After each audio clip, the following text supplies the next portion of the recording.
হাফেজে কোরআনদের ইজ্জত আমার আল্লাহর দরবারে কেমন? হাদিস শরীফে রাসূল করিম সাল্লাল্লাহু আলাইহি ওয়াসাল্লাম বলেন, যারা সিনার মধ্যে 30 পারা কোরআন ধারণ করে, ঠুটস্থ কণ্ঠস্থ মুখস্থ করে, হাফেজে কোরআনদেরকে আমার আল্লাহ জান্নাতের সবচাইতে বড় যেই জান্নাত, জান্নাতুল ফেরদাউসের মধ্যে আমার আল্লাহ ওই সমস্ত হাফেজে কোরআনদের জন্য একটা উঁচু স্টেজ বানাবেন। সেখানে হাফেজে কোরআনদেরকে উঠাইয়া তাদের মাথার মধ্যে আমার আল্লাহ নূরের পাগড়ি পরাইয়া দিবে। জোরে জোরে কোন সুবহানাল্লাহ। নবীর কথা সত্য না মিথ্যা? বাবাজিরা, আমার রাসূল বলেছেন, হাসরের মাঠে আল্লাহ রাব্বুল আলামিন সর্বোত্তম জান্নাতের মধ্যে একটা স্টেজ বানানো হবে। ওই স্টেজে হাফেজে কোরআনদেরকে উঠাইয়া তাদের মাথার মধ্যে নূরের টুপি পরানো হবে, নূরের পাগড়ি পরানো হবে। বাজান রে, চিন্তা করেন ওই হাফেজে কোরআনগুলা কারা?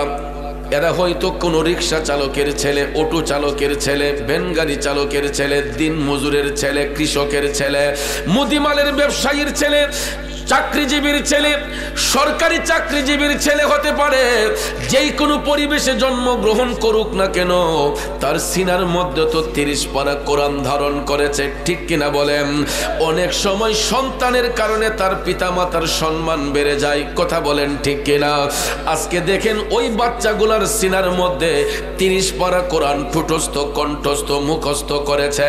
একটুখানি কথা নয় বাবাজিরা আমার, পৃথিবীর মধ্যে অনেক বড় বড় বিজ্ঞানী আছে, অনেক বড় বড় দার্শনিক আছে, অনেক বড় বড় কবি সাহিত্যিক আছে, যারা নিজে বই রচনা করে, নিজে বই রচনা করার পরেও বইয়ের আগা থেকে গোড়া পর্যন্ত ঠুটস্থ কণ্ঠস্থ মুখস্থ আছে বলে কোনো রাইটার প্রমাণ করতে পারবে না। একমাত্র পৃথিবীতে একটাই কিতাব আছে, যেই কিতাবটা ঠুটস্থ কণ্ঠস্থ মুখস্থ করা সম্ভব হয় হাফেজে কোরআনদের মাধ্যমে। এই কিতাব হলো মহাগ্রন্থ আল কোরআন। কথা বলেন ঠিক কিনা? আর এটাও কেমনে সম্ভব জানেননি বাজান? আমার আল্লাহ যখন কোরআনের আয়াতগুলা অবতীর্ণ করতেন, দয়াল নবীর উপর যখন ওহির মাধ্যমে কোরআনের আয়াতগুলা আসতো, এই আয়াতে কারিমাগুলা পাথরের মধ্যে লিখে রাখা হইতো।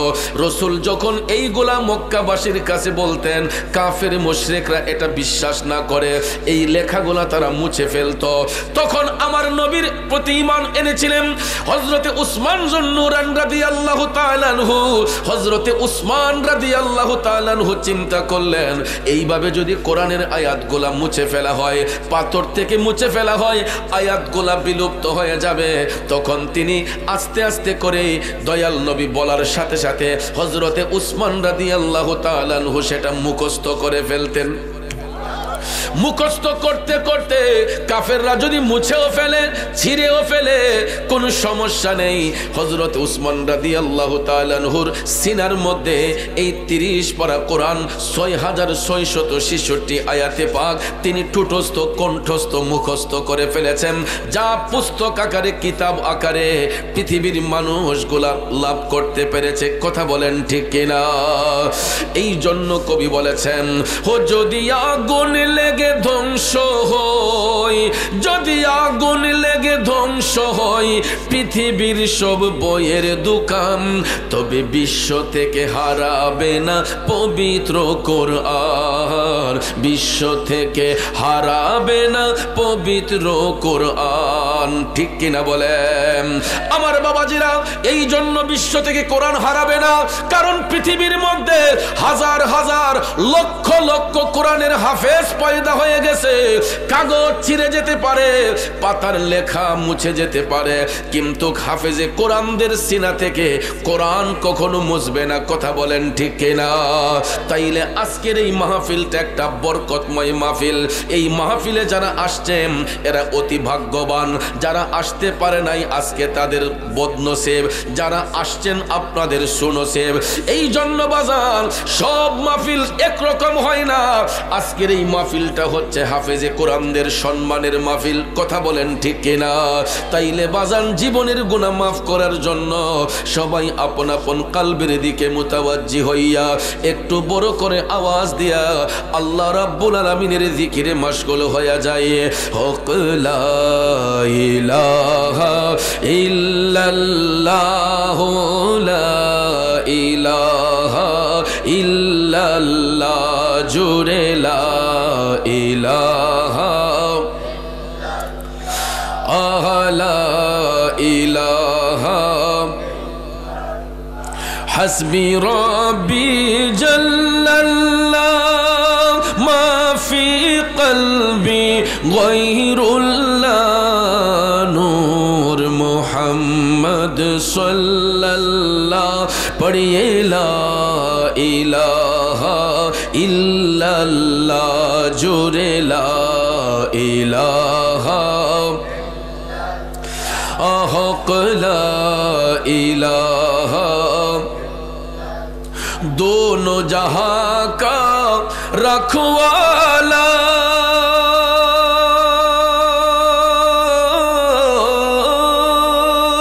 तू ही बड़ तेरे तो वाला तूने तुए इरशाद किया प्यारा नबी रसूल अल्लाह पढ़िए ला इलाहा ला हक ला इलाहा लल्ला जुरे ला इलाहा ला इलाहा ला इलाहा इल्लल्लाहु मुहम्मदुर रसूलुल्लाह सल्लल्लाहु अलैहि वसल्लम। একটা জবানও বন্ধ রাখবেন না, জবান ছেড়ে বলুন আল্লাহু আকবার। আর একটু মায়ার সুরে বলি ইয়া রাসূলুল্লাহ। বিসমিল্লাহির রহমানির রহিম যালিকাল কিতাবু লা রাইবা ফীহি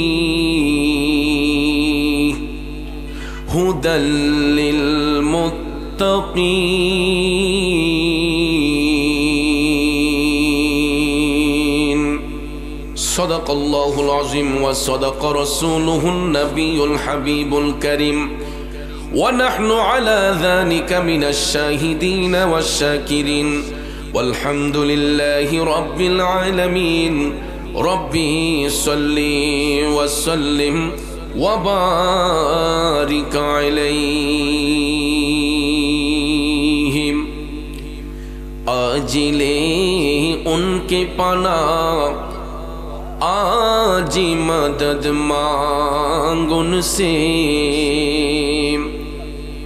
आजिले उनके पना आजी मदद मांग उनसे।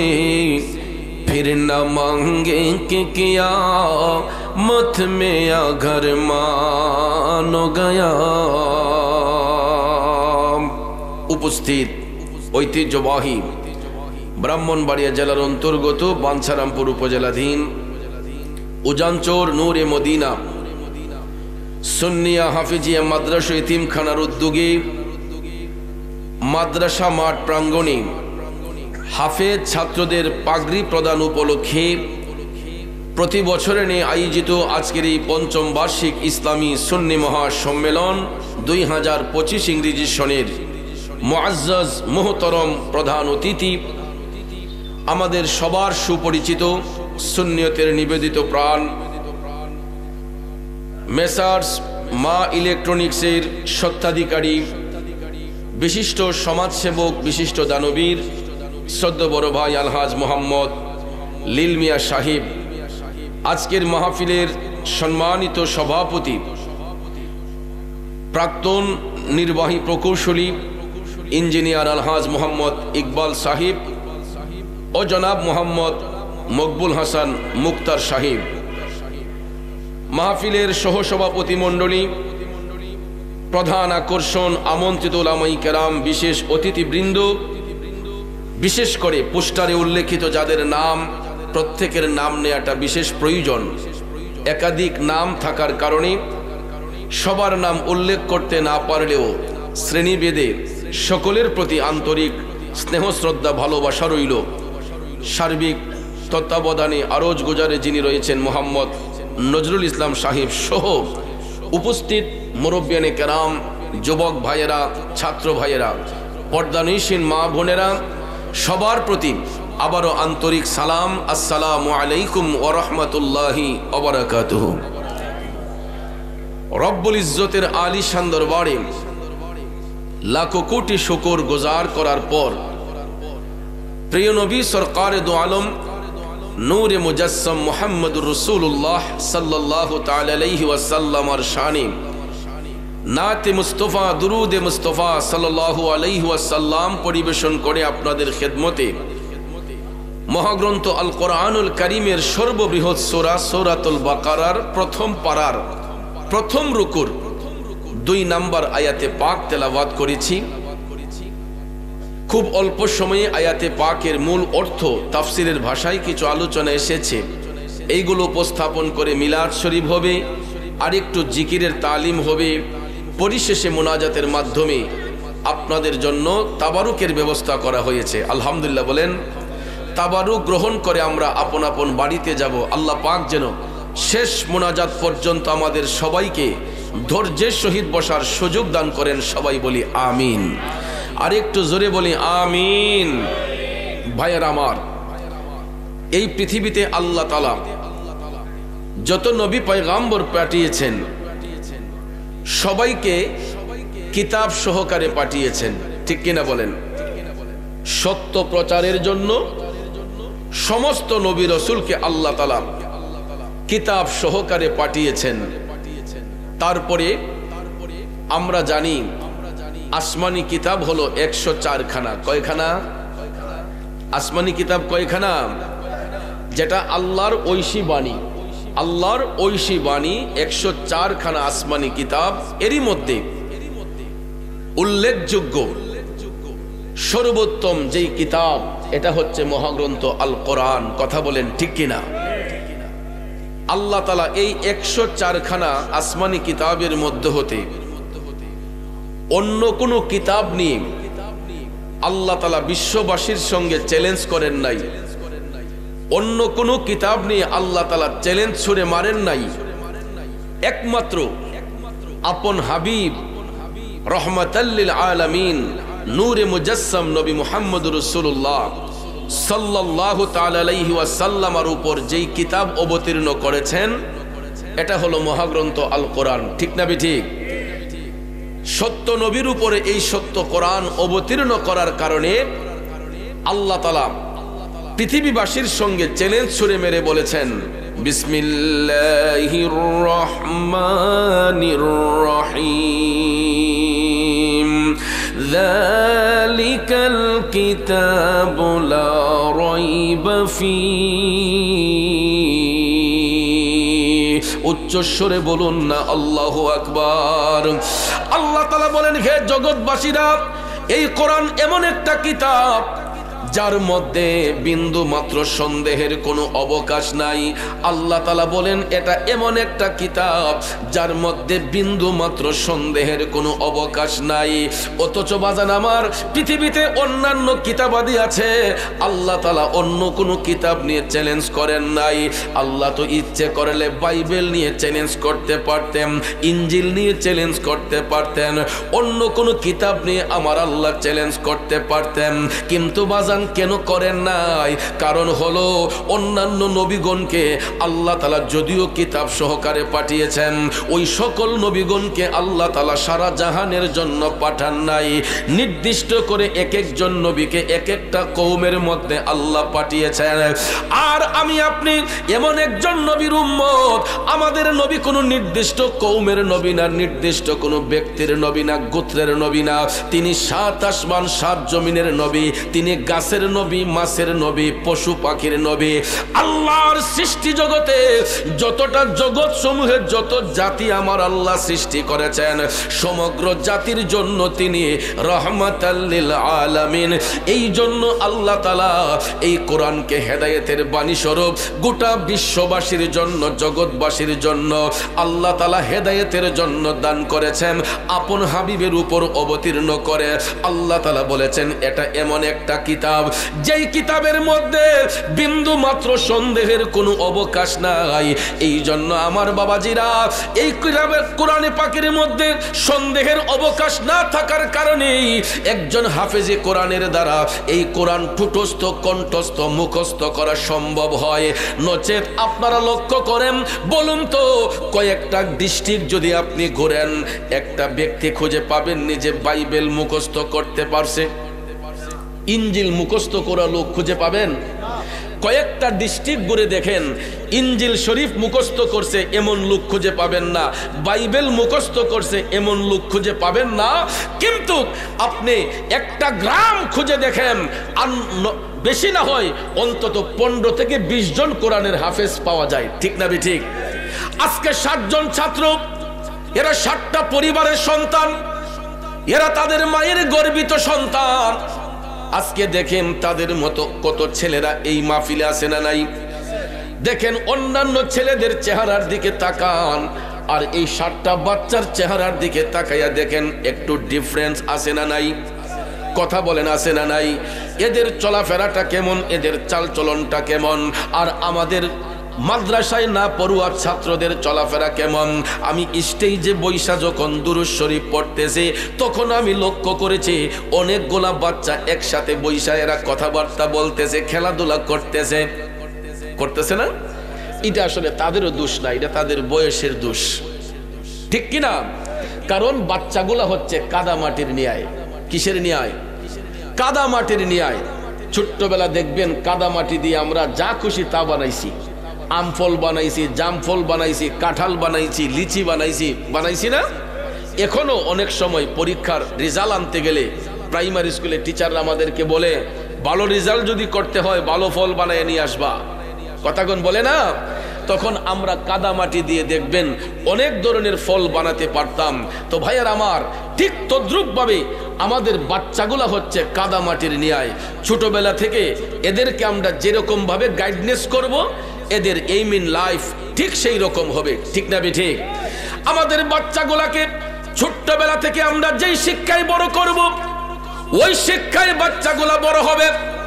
আমি আজকে প্রাউড ফিল করতেছি যে 18 মাসে কয়েকটা ছেলে কোরআনের হাফেজ হয়ে গেছে। অথচ দেখেন 18 বৎসরেও আমরা একটা দিন কোরআনে পাকের একটা আয়াত তর্জমা করতে পারি না। 18 বৎসরেও আমরা কোরআন শরীফের একটা সূরা মুখস্থ করতে পারলাম না। অথচ আমাদের ঔরসজাত সন্তানগুলা, এরা হয়তো কোনো বাবার সন্তান, কোনো মায়ের গর্ভের সন্তান। দেখেন ভাইয়ারা আমার, একটু কষ্ট স্বীকার করার কারণে, সঠিক গাইডনেস পাওয়ার কারণে, ভালো শিক্ষা গ্রহণ করার কারণে 18 মাসে একটা ছেলে কোরআনের হাফেজ হয়ে গেছে। এটা একটুখানি কথা নয় বন্ধুরা আমার। কতটুক ত্যাগ স্বীকার করলে, কতটুক কষ্ট করলে একটা বাচ্চা 18 মাসে 30 পারা কোরআনের হাফেজ হতে পারে? একটু বিবেকটারে প্রশ্ন করবেন।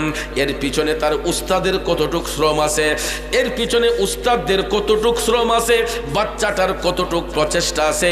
একটু ভাবলে দেখবেন আসলে উস্তাদ সঠিক হলে বাচ্চাগুলাও সঠিক হয়। ঠিক না বেঠিক? এই জন্য ভাইয়ারা আমার, গ্রাম্য ভাষায় বলে মা বাবা বানায় ভূত, উস্তাদে বানায় ফুত। গ্রামের ভাষায়, আমাদের সিলেটের ভাষায় বলে যে মা বাপে বানায় ভূত আর উস্তাদে বানায় ফুত। এটা বাস্তবতা হলো আজকের এই 30 পারা কোরআন মুখস্থ করুয়া এই 7 জন হাফেজে কোরআন, এরা যদি তাদের পরিবারে থাকতো, মা বাবার টাচে থাকতো, এরা এই 30 পারা কোরআনের হাফেজ হওয়া সম্ভব হতো না। ঠিক না বেঠে? আজকে তাদের মা বাবারও ধন্য, কারণ ওই মা বাবা একটা উত্তম ত্যাগ স্বীকার করেছে। এই একটুখানি মায়া ত্যাগ করার কারণে বাচ্চার ভবিষ্যৎ সুন্দর করার জন্য মাদ্রাসার মধ্যে ভর্তি করার কারণে আজকে 7টা সন্তান তাদের সিনার মধ্যে কোরআন মুখস্থ করেছে, টুটস্থ করেছে, কণ্ঠস্থ করেছে। এটা কি আমাদের খুশির বিষয় না বেজারের বিষয়? খুশি নাকি বেজারের বিষয়?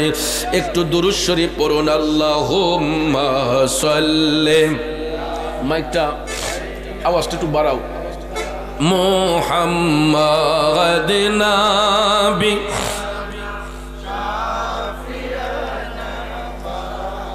লানা, মুহাম্মাদ নাবি মাওলানা। বাবাজির আমার, বন্ধুরা আমার, আল্লাহ রাব্বুল আলামিন বলেছেন হুদাল্লিল মুত্তাকিন।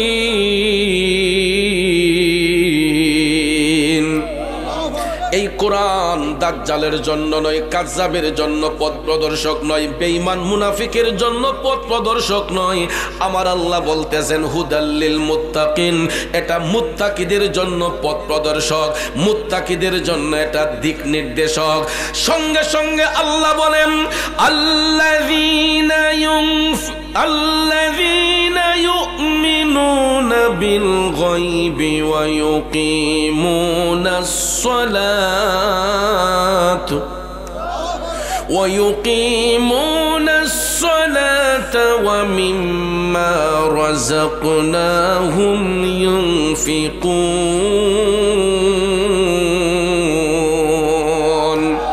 আমার আল্লাহ কত মহান! বন্ধুরা আমার, প্রথমে আল্লাহ বলেছেন এটা মুত্তাকিদের জন্য দিক নির্দেশক।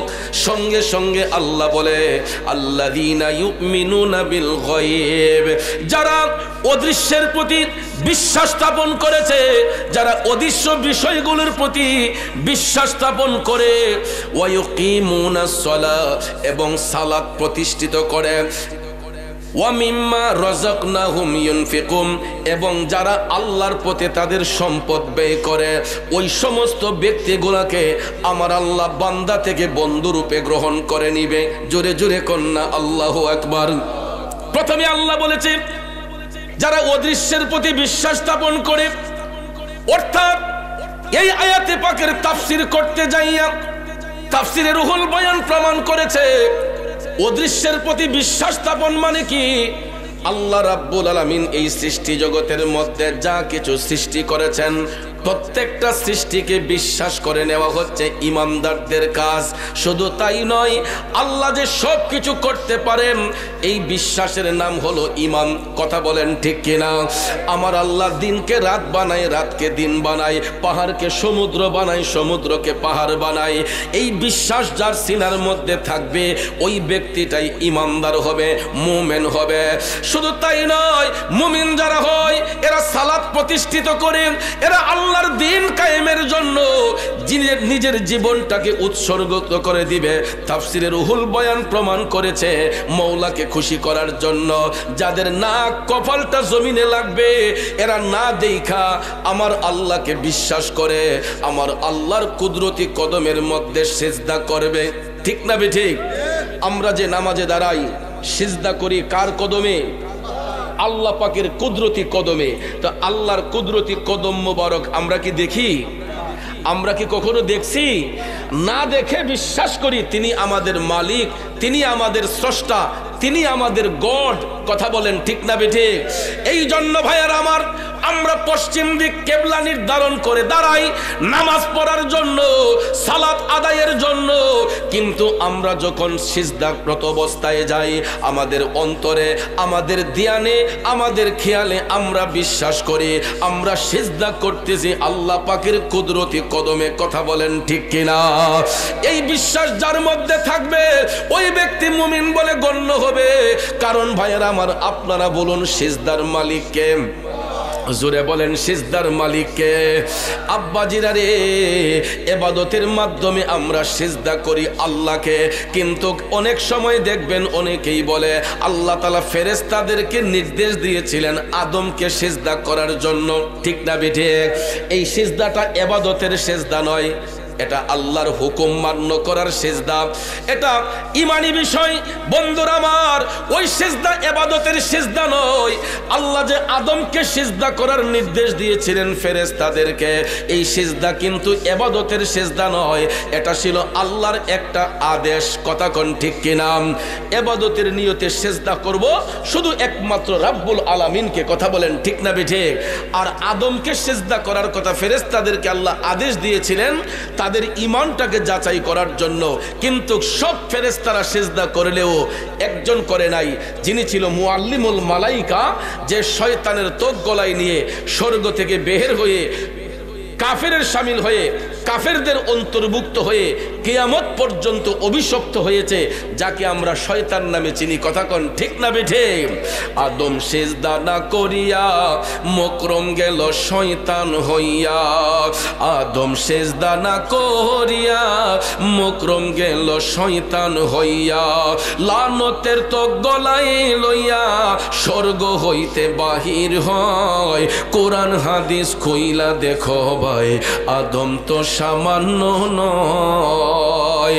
ওরে আদম দিয়া কুদরতুল্লাহ এই ভবেতে প্রকাশ হয়। কোরআন হাদিস কইলা দেখো ভাই, আদম তো সামান্য নয়।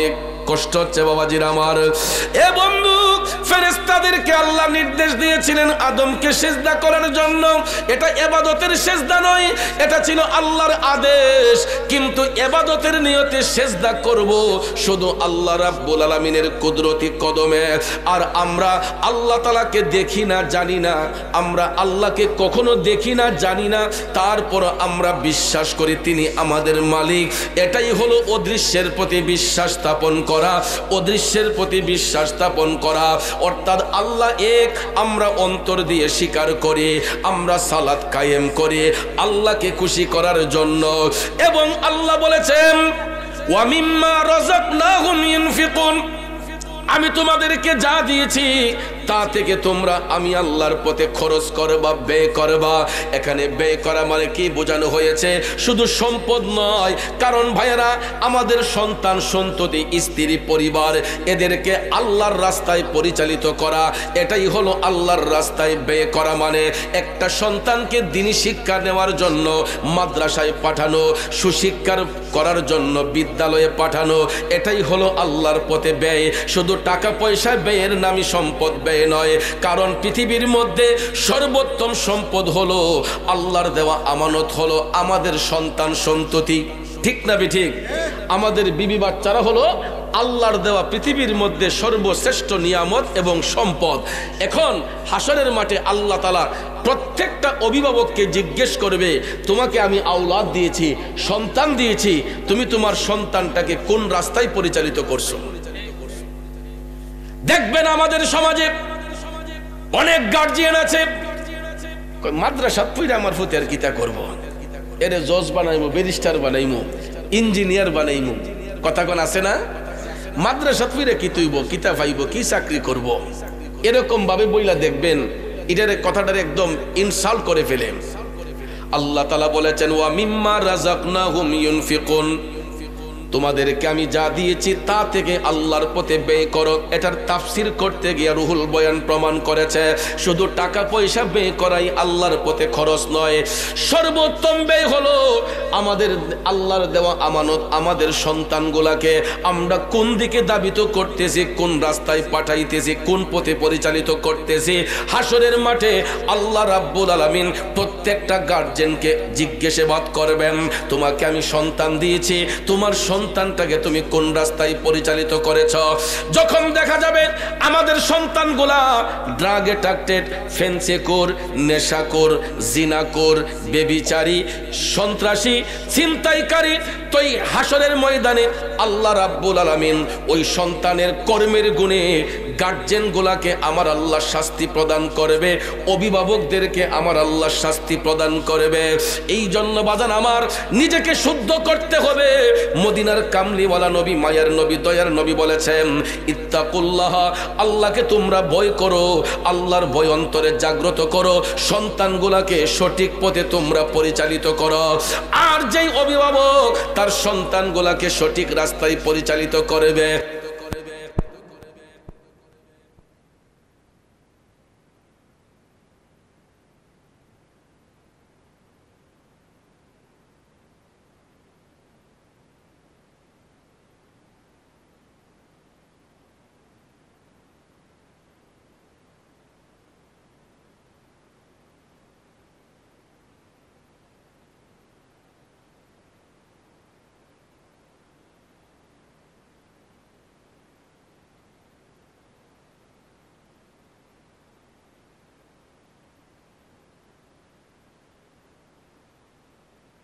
যেন সবার মনে আল্লাহ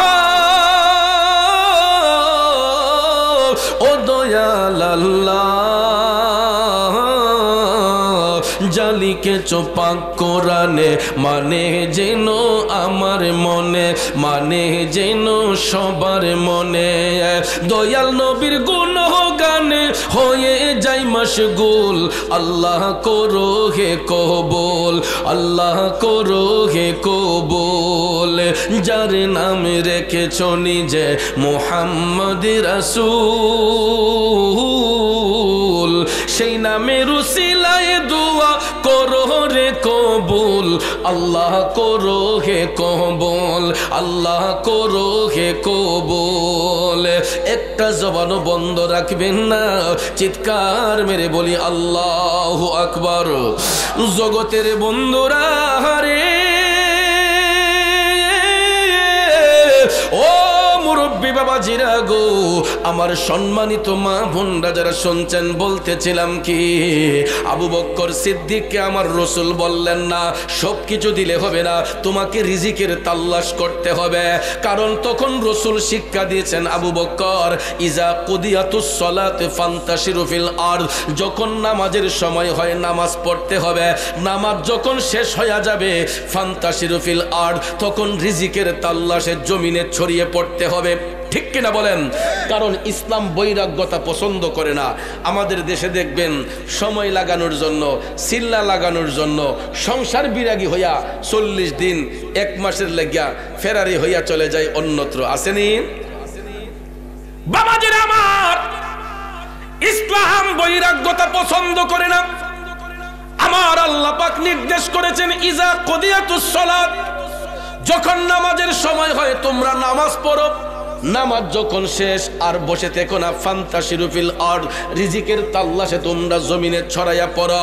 কারণ বাবাজি, আমরা যখন ইবাদত করার পরে রিজিকের তাল্লাশ করব, আল্লাহ রাব্বুল আলামিন তার নৈকট্য হাসিলের জন্য আমাকে আপনাকে উত্তম নিয়ামত দান করেছেন। যেমন হাঁস, মুরগ, গরু, ছাগল, পশু পাখি, দুম্বা, ভেড়া, খাসি, জমিনের মধ্যে চাষাবাদ করার জন্য আল্লাহ তাআলা হরেক রকমের ফসল আমাদেরকে দান করেছেন। আল্লাহ তো এইগুলা না দিলেও পারতেন, কিন্তু দিলেন কেন? দেওয়ার একটা মাত্র কারণ, ইল্লা লিয়াবুদুন,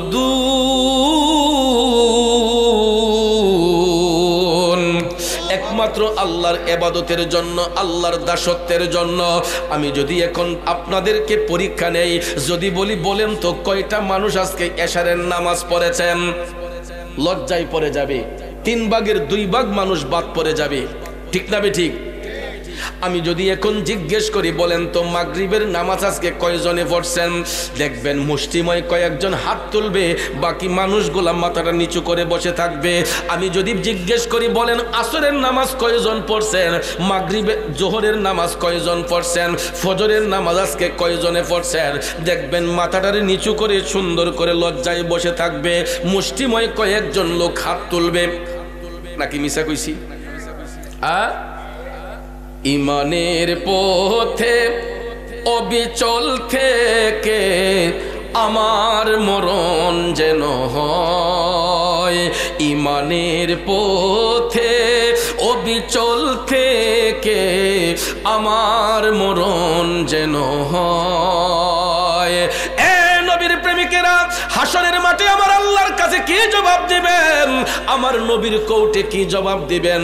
এই যে হেলায় হেলায় জিন্দেগিটা কাটাইতেছেন, ওহরোহ নামাজ কাজা করতেছেন, মিথ্যা বলতেছেন, ওজনে কম দিতেছেন, মানুষের সঙ্গে চিটারি বাটপারি করতেছেন, মানুষের হক নষ্ট করতেছেন, আমার আল্লাহ ছাড় দেয়, কিন্তু আল্লাহ কাউরে ছাইরা দেয় না। আল্লাহর আযাব ধীরে ধীরে হয়।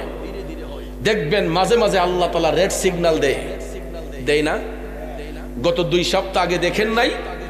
নরসিংদীর গোড়াশাল থেকে এটা উৎপত্তি হয়েছিল। এই যে ভূমিকম্প, বাবা ও ভূমিকম্প যখন আসে তখন দেখবেন কারো নাইয়ের গোড়ায় আর উঠতে হয় না, মুসরা মাইরা দেয়। কথা কোন ঠিক না ঠিক?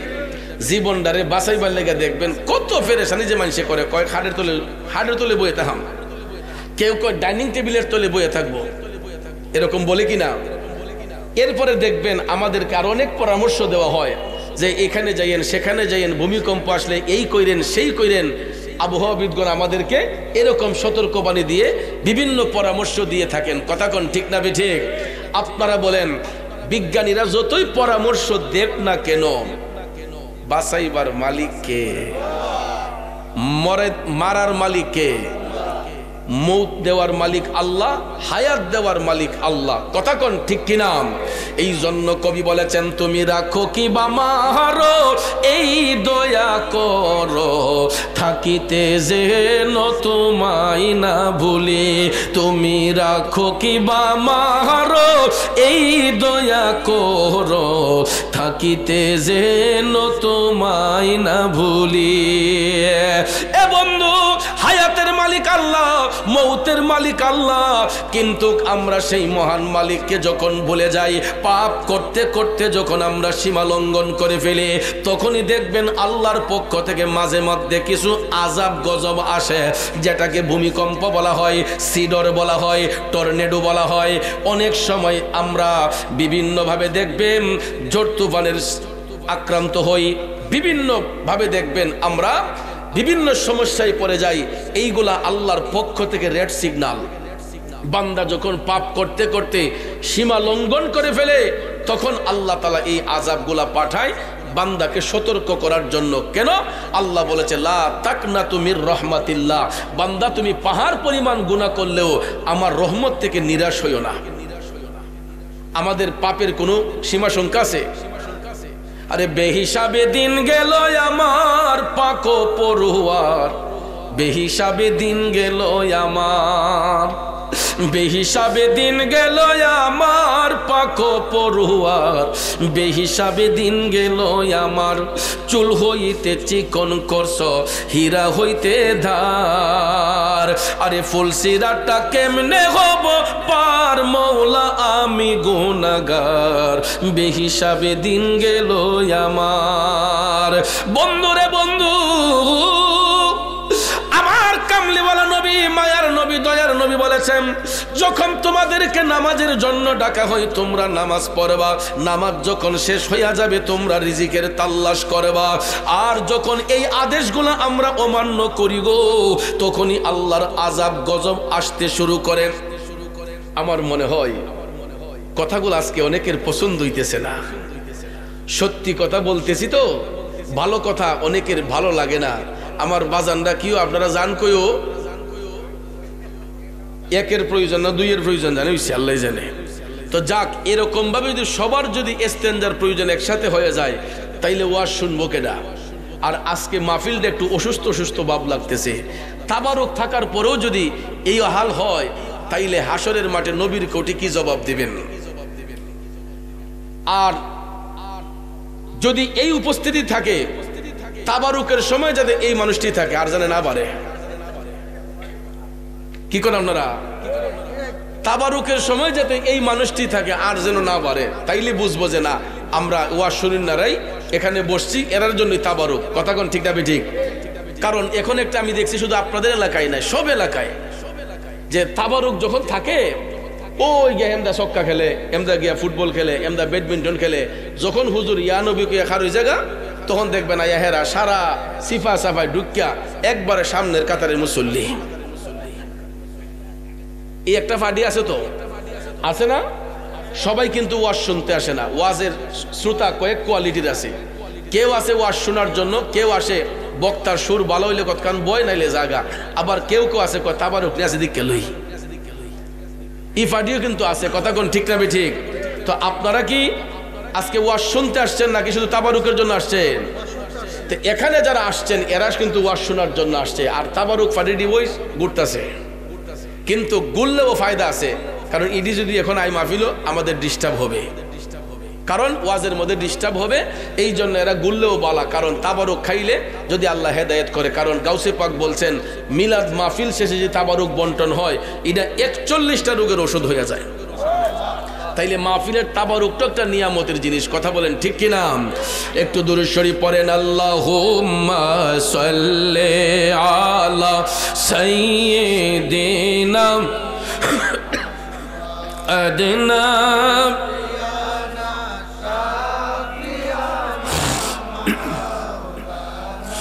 মুহাম্মাদ নবী শাফি মাওলানা।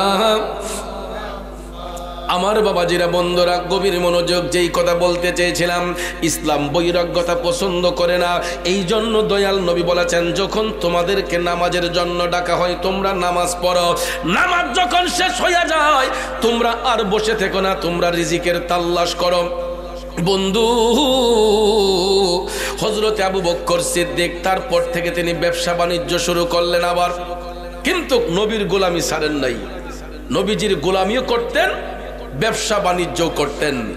নবীজির যাক বাবারে যাক, আপনারা তো বইবেন, যার প্রয়োজন সে যাক। আর আপনারা যদি বসার ইচ্ছে থাকে একটু সামনে আগাইয়া বসেন, মেহেরবানি করে একটু সামনে আগাইয়া বসেন। সবাই একটু জিকির করেন ইসমে জাত আল্লাহ আল্লাহ আল্লাহ আল্লাহ আল্লাহ আল্লাহ আল্লাহ আল্লাহ আল্লাহ আল্লাহ জপম করো সাধনা। আল্লাহ আল্লাহ জপম মনে রে, আল্লাহ করো সাধনা। আল্লাহর নামটি না লইলে, আল্লাহর নামটি না লইলে কলব জিন্দা হবে না। আল্লাহ আল্লাহ আল্লাহ আল্লাহ আল্লাহ আল্লাহ জপ মনে রে, আল্লাহ করো সাধনা।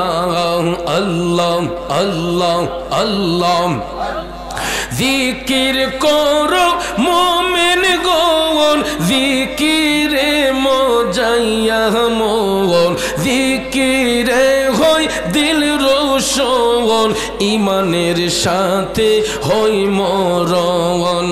আল্লাহ আল্লাহ আল্লাহ আল্লাহ আল্লাহ আল্লাহ জপ মনে রে, আল্লাহ করো সাধনা। আল্লাহ আল্লাহ জপ মনে রে, আল্লাহ করো সাধনা। আল্লাহ আল্লাহ আল্লাহ আল্লাহ আল্লাহ আল্লাহ আল্লাহ আল্লাহ আল্লাহ আল্লাহ। পাশান মোহনা আমার লোকণ্ঠে আল্লাহ নবীর নাম, পাশান মোহনা আমার লোকণ্ঠে আল্লাহ নবীর নাম। মারহাবা আল্লাহ আল্লাহ আল্লাহ আল্লাহ আল্লাহ আল্লাহ আল্লাহ লা ইলাহা ইল্লাল্লাহু মুহাম্মাদুর রাসূলুল্লাহ সাল্লাল্লাহু আলাইহি ওয়াসাল্লাম। আমার ভাইয়েরা বলতেছিলাম কি, আমার নবীর সাহাবী হযরতে আবু বকর সিদ্দিক আমার নবীর আদেশ মোতাবেক তিনি যখন ব্যবসায়িক সফরে বের হতেন প্রতিদিন তিনি কোরআন শরীফ তেলাওয়াত করতেন এবং আমার নবীর উপর দুরূদ শরীফ পড়তেন। দুরূদ শরীফ পড়ে ঘর থেকে বের হতেন, আবার তিনি ঘরে আইসা ইবাদত বন্দেগীতে মশগুল হয়ে যেতেন। প্রতিদিনের নিয়াই হযরতে আবু বকর নিজের হাতে ঘরের মধ্যে তালা দিলেন, নিজের হাতে ঘরে তালাবদ্ধ করে তিনি বাণিজ্যিক সফরে বের হলেন। সারাদিন তিনি ব্যবসা বাণিজ্য কইরা বাড়ির দিকে যখন প্রত্যাবর্তন করলেন, এ বন্ধু বাড়ির কাছে আইসা আবু বকর সিদ্দিক শুনতে পাচ্ছেন কে যেন মিষ্টি কণ্ঠে মধুর কণ্ঠে কোরআন শরীফ তেলাওয়াত করতেছে। সুবহানাল্লাহ। আবু বকর সিদ্দিক মিষ্টি কণ্ঠে কোরআনের আওয়াজ শুনতে পান, কিন্তু কোনো লোক দেখতে পান না। এত মিষ্টি কণ্ঠে কোরআন কে পড়তেছে? আজকে আমরা নবীর উম্মত হয়ে কোরআনকে হেফাজত করতে পারি না, কোরআনকে সম্মান দিতে পারি না। ভাইয়ের আমার, পৃথিবীর মধ্যে সর্বোত্তম সংবিধান হচ্ছে মহাগ্রন্থ আল কোরআন, ঠিক কিনা? যেই কোরআনের শুরু থেকে শেষ পর্যন্ত যদি আমরা স্টাডি করি তাহলে একটা মানুষের জীবন গঠন করতে গিয়ে যা যা দরকার আমরা সব কিছু উপলব্ধি করতে পারি এবং সব কিছু তৈরি করে নিতে পারি। কিন্তু আজকে আমরা কোরআনকে ফলো করি না বিদায় আজকে আমরা অন্ধকারের দিকে নিমজ্জিত হয়ে যাচ্ছি। দেখেন আজকে ইহুদি খ্রিস্টানরা এরা আকাশপথে উড়োজাহাজ উড়াচ্ছে, সমুদ্রপথে জাহাজ দৌড়াচ্ছে, বিভিন্ন বৈজ্ঞানিক যন্ত্রপাতি আবিষ্কার করে এরা এক দেশ থেকে আরেক দেশে নিয়ে যাচ্ছে। কথা বলেন ঠিক না? আর আমরা নাকে তেল দিয়া খাইয়া ঘুমাই আর শুধু গীবত করি, পরনিন্দা করি, চুকল করি, ঠিক কিনা বলেন? ভাইয়েরা আমার, বন্ধুরা আমার, পৃথিবীর মধ্যে সর্বোচ্চ বিজ্ঞান হচ্ছে মহাগ্রন্থ আল কোরআন, সর্বোচ্চ মহাগ্রন্থ আল কোরআন। এর উপরে কোনো বিজ্ঞান নাই, এর উপরে কোনো দর্শন নাই। সবচাইতে উত্তম বিজ্ঞান হলো মহাগ্রন্থ আল কোরআন। এই কোরআনকে স্টাডি করে মুমিন ব্যক্তিরা জান্নাতের সুসংবাদ পেয়েছেন। আবু বকর সিদ্দিক বাড়ির দিকে প্রত্যাবর্তন করার সময় তিনি শুনতে পান গো কে যেন মধুর কণ্ঠে কোরআন শরীফ তেলাওয়াত করতেছে, কিন্তু কোনো লোক দেখতে পাচ্ছেন না। আবু বকর ভাবতেছেন এত মিষ্টি কণ্ঠে কোরআনের আওয়াজ আমি তো জীবনে কোনোদিন শুনি নাই, কে এত সুন্দর কণ্ঠে কোরআন শরীফ তেলাওয়াত করতেছে? আশেপাশে তাকাচ্ছেন, কোনো মানুষ দেখা যাচ্ছে না। কোনো লোক দেখতে না পেরে আবু বকর ভাবলেন আমার ঘরের মধ্যে তো তালা, নিজের হাতে তালাবদ্ধ করলাম, ভিতরে তো কোনো লোক নাই, তাইলে ঘরের ভিতরে বা কে কোরআন তেলাওয়াত করবে? আল্লাহু আকবার বলেন। মনের সন্দেহ দূর করার জন্য তালাটা খুইলা আবু বকর ভিতরে প্রবেশ করলেন। ভিতরে প্রবেশ করে দেখতেছেন অটোমেটিকলি কোরআনের আওয়াজ শোনা যায়, কিন্তু কোনো লোক দেখা যায় না। এ বন্ধু, আবু বকর কোনো লোক দেখতে পাই না, কিন্তু কোরআনের আওয়াজ শোনা যায়। কে এত মিষ্টি কণ্ঠে কোরআন তেলাওয়াত করতেছে? এই কারণটা জানার জন্য আবু বকর সিদ্দিক একটা দৌড় দিয়া চলে গেলেন আমার দয়াল নবীর দরবারে। দয়াল নবী আপনার দরবারে আমি গোলাম হাজির হইয়াছি। দয়াল নবী আপনার দরবারে আমি গোলাম হাজির হইয়া, মায়ার নবী আপনার দরবারে আমি গোলাম হাজির হইয়া। বাবাজিরা আমার, বন্ধুরা আমার, হুজরা শরীফের দরজা খুলে আমার দয়াল নবী বের হলেন। আবু বকর সিদ্দিক নবীকে সালাম দিলেন, আসসালামু ইয়া রাসূলুল্লাহ। নবী গো,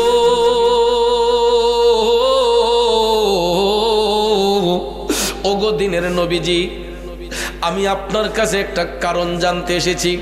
মুস্কি হেসে আমার নবী বলতেছেন, আবু বকর কি জানতে চাও? আবু বকর সিদ্দিক ডাক দিয়ে বলতেছে, নবী গো, ওগো মায়ার নবীজি, আমি প্রতিদিন বাণিজ্যিক সফরে বের হই, ঘরের মধ্যে তালা দিয়া, আজকেও আমি আমার ঘরের মধ্যে তালা দিয়া আমি যখন বাণিজ্যিক সফরে বের হলাম, সফর শেষ করে বাড়ির দিকে যখন প্রত্যাবর্তন করলাম, নবী গো আমি আমার বাড়ির আঙ্গিনায় আইসা শুনতে পাই কে যেন মধুর কণ্ঠে কোরআন শরীফ তেলাওয়াত করতেছে, কিন্তু নবী গো আমি কাউকে দেখি না। এত মিষ্টি কণ্ঠে কে কোরআন শরীফ আমার ঘরে পড়তেছে? আপনি বলুন ইয়া রাসূলুল্লাহ।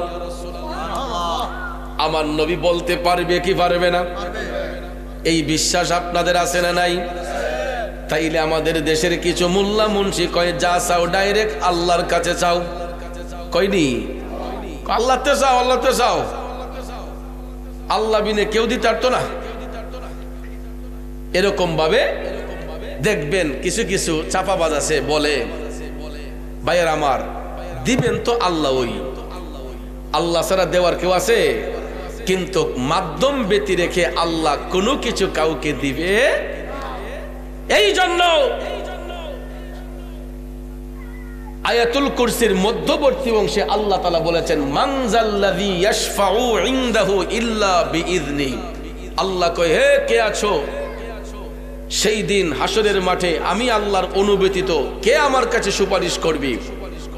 আল্লাহ তাআলা স্পষ্ট করে আয়াতুল কুরসির মধ্যবর্তী স্থানে বলেছেন মানজাল্লাযী ইয়াশফাউ ইনদাহু ইল্লা বিইذনি।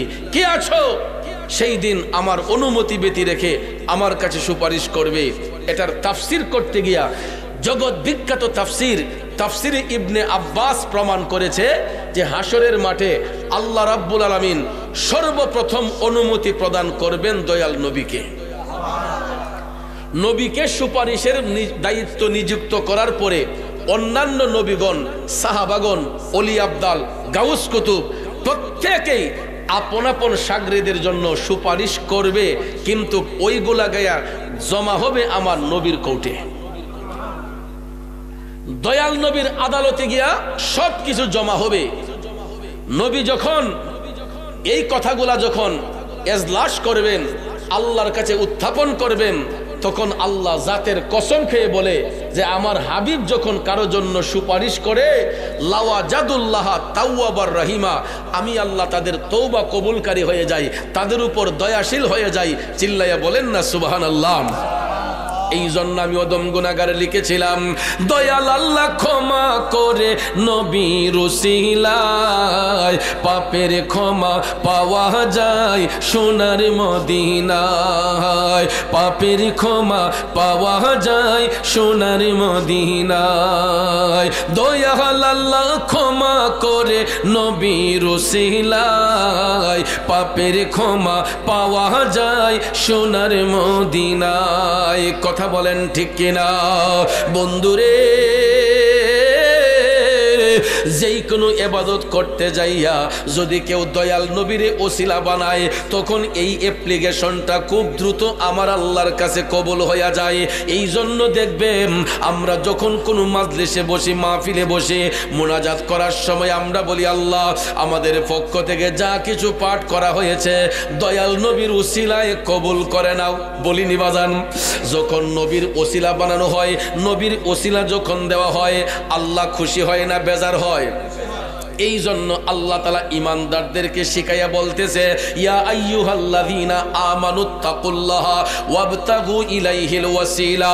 আমার আল্লাহ কয় হে ঈমানদারের দলেরা, যদি তোমরা আমি আল্লাহর ভয় অন্তরে রাখতে চাও, আমাকে পাইতে চাও, ওয়াবতাগু ইলাইহিল ওয়াসিলা, তোমরা ওসিলা তালাশ করো। সুবহানাল্লাহ। কোন দেখেন আল্লাহ জানতেন বেঈমান, মুনাফিক, দাজ্জাল, কাজ্জাবেরা এরা ওসিলা মানবে না, এরা ওসিলার বিরুদ্ধে থাকবে। আর ওসিলার বিরুদ্ধে থাকবে বিদায় দেখবেন বর্তমানে আমাদের কাছে জান্নাতের টিকিট বেচুনারা বাইর হইছে, এরা বেহেশতের টিকিট দিতেছে। আসেনি আপনাদের এলাকায় এই মেসেজ আইসিনি? দেখবেন অ্যাডভাইস করতেছে যে বেহেশতের টিকিট কেডা কেডা পাইছেন হাত তুলেন, কেডা কেডা পাইছেন না হাত তুলেন। আপনাদের কাছে আমি জানতে চাই জান্নাত দেওয়ার মালিক কে? ভাগের দায়িত্ব আল্লাহ দিয়েছেন নবীজিকে। মালিক আল্লাহ, দায়িত্ব হলো নবীজির, ঠিক না বেঠিক? ভাগের দায়িত্ব আল্লাহ দিয়েছেন রসুলকে। আর দেওয়ার মালিক হচ্ছেন আল্লাহ। কথা কোন ঠিক কিনা? জান্নাতের মালিক আল্লাহ, ভাগ করবেন দয়াল নবীজি। কিন্তু দেখা যায় নবীর উপরে দাও আমাদের দেশে এখন কিছু কিছু লোক বাইরেছে, এরা বেহেশতের টিকিট বিক্রি করে ফেলে। আল্লাহ তাদেরকে হেদায়েত করুক, আমিন কোন? আরো জোরে কোন আমিন। বাবাজিরা আমার, বন্ধুরা আমার, খুব মনোযোগ। যেই কথা বলেছিলাম, আবু বকর সিদ্দিক ডাক দিয়ে বললেন, নবী গো, আমার ঘরের মধ্যে কে কোরআন শরীফ পড়তেছে? আমি তো কাউকে দেখি না, আপনি বলুন। আমার নবী বলতে পারবে কিনা? রাসূল বললেন, আবু বকর, তোমার ঘরের মধ্যে এমন কি জিনিস তুমি রেখেছো যেই জিনিসটারে তোমার জানের চেয়ে বেশি ভালোবাসো? আবু বকর সিদ্দিক ডাক দিয়া কয়, নবী গো, ইয়া রাসূলুল্লাহ, ইসলাম ধর্ম কায়েম হওয়ার পর থেকে আপনি নবী এবং মহাগ্রন্থ আল কোরআন ছাড়া আমার কাছে আর কোনো প্রিয় জিনিস নাই। নবী গো, আপনি যখন উমরা করেছিলেন আমি আপনার পিছনে গোলামিতে ছিলাম। উমরা হজ শেষ করে আপনি যখন মাথা মোবারক মুন্ডন করেছিলেন আমার গায়ের রুমালটা বিছিয়ে রেখেছিলাম। নবী গো, আমি দেখতে পেলাম আপনার কয়েকখানা চুল মোবারক আমার রুমালের মধ্যে এসেছে। ইয়া রাসূলুল্লাহ, আমার রুমালের মধ্যে কয়েকখানা চুল আমি দেখতে পাইলাম। তখন আমি দেখলাম আপনার চুল মোবারক থেকে মেশক আম্বরের ঘ্রাণ বের হচ্ছে। ইয়া রাসূলুল্লাহ, নবী গো, আমি চিন্তা করলাম এই চুল মোবারক আমি কোথায় রাখবো? নবী গো, আমি আমার ঘরে যাইয়া দেখলাম সবার উপরে কোরআন শরীফ রাখা আছে যত্ন করে। আমি চিন্তা করলাম এই জায়গার মধ্যেই আপনার চুল রাখা সমীচীন। এই জন্য নবী গো, আমি কোরআন শরীফ খুলিয়া এর ভিতরে আপনার চুল মোবারক খানা যত্নের সহিত রেখেছে। কারণ যখন আমি আপনার কোরআন তেলাওয়াত করতে যাই তখন আমি আপনার চুল মোবারক থেকে মেশক আম্বরের ঘ্রাণ নিতে থাকি। আরো জোরে কন্যা সুবহানাল্লাহ। ইয়া রাসূলুল্লাহ, এই দুইটা জিনিস ছাড়া আমার ঘরের মধ্যে আর কোনো প্রিয় জিনিস নাই। তখন আমার নবী ডাক দিয়া বলতেছেন, আবু বকর শোনো, ইন্নাল মালাইকাতা ইয়াজতামিউনা ওয়া ইয়াকরাউনাল কুরআন। রাসূল বললেন, হে আবু বকর, নিশ্চয়ই এরা রহমতের ফেরেশতা। এই রহমতের ফেরেশতারা তোমার নবীর চুল মুবারকের পাশে বৈশা মধুর কণ্ঠে কোরআন তেলাওয়াত করে। আরো জোরে জোরে কোন আল্লাহু আকবার। ইয়া রাসূলুল্লাহ, পলকে জীবন দিয়ে দেব যদি নবী তুমি চাও, কলিজা টুকরা করে দেব যদি নবী তুমি চাও। ও গোয়ারি জি জানাই এই আদমের একবার দেখা দাও, হাবিবি ইয়া রাসূলুল্লাহ, হাবিবি ইয়া হাবিবাল্লাহ, হাবিবি ইয়া রাসূলুল্লাহ, হাবিবি ইয়া হাবিবাল্লাহ। একটা জবানও বন্ধ রাখবেন না, চিৎকার মেরে বলি ইয়া রাসূলুল্লাহ। তাইলে বাজান আবু বকর সিদ্দিক